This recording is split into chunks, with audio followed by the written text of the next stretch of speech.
Alia Bhatt was spotted yesterday at the launch event for her forthcoming film Gangubai Kathiawadi along with director Sanjay Leela Bhansali and actor Ajay Devgn. The trailer is outstanding and fans are going crazy about Alia playing an odd role and nailing it. Ajay arrived at the trailer premiere in his new Rolls Royce and showcased it to Alia.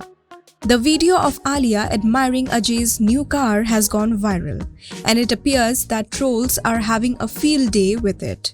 According to rumors, it's a Rolls Royce valued Rs 6.95 crore, and what do you expect? Ajay has one of the most magnificent car collections in the B-town and he frequently flaunts it with his city sightings. Alia Bhatt can be heard praising Ajay Devgn's car, adding, "Wow, beautiful color." According to reports, Ajay was the third Indian to buy this expensive car in the country and bought this back in 2019.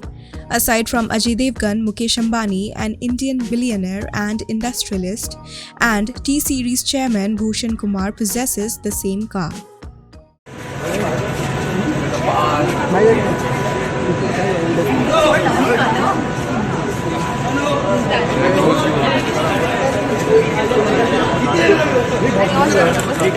Indian Journal is now available on your App Store. Download the app now and get all the impactful news on the go. Subscribe Indian Journal to stay updated with the latest news.